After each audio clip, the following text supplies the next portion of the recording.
আপনারা অনেকেই দেখে থাকবেন যে অনেক বাড়ির সামনে লেখা থাকে মা বাবার আশীর্বাদ। বেশিরভাগ ক্ষেত্রে দেখা যায় যে সে বাড়ির মালিক মা বাবাকে দেখেই না, দেখে অন্য কোনো ভাই। আর যদি সে একমাত্র পুত্র হয় তাহলে মা বাবাকে রেখে এসেছে বৃদ্ধাশ্রমে।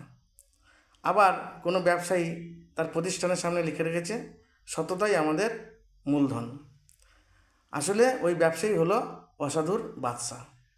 ঠিক সেরকম আমাদের মমতা বন্দ্যোপাধ্যায়, উনি নাকি সততার প্রতীক। 15 টাকা দামের হাওয়াই চপ্পল পরেন, টালির চালে থাকেন। আসলে উনি 1500 টাকা দামের বিদেশি ব্র্যান্ডের চপ্পল পরেন। আর এসি বাসভবনটি আসলে ঢালাইয়ের ওপর টালির নকশা করা। সবই ওনার ভণ্ডামি।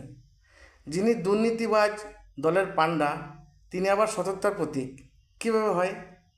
উনি ইঞ্চিতে ইঞ্চিতে হিসাব নেওয়ার কথা বিরোধীদের বলেন। ঠিক সেভাবেই উনি ওনার এমপি, এমএলএ এবং জেলার বিভিন্ন নেতাদের কাছ থেকে তোলা আদায়ের টাকা হিসাব ইঞ্চিতে ইঞ্চিতে বুঝে নিতেন।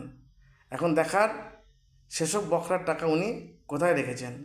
যদি বিদেশের ব্যাংকে রেখে থাকেন তাহলে দেশের সরকারের দায়িত্ব সেসব টাকা ফিরিয়ে আনার।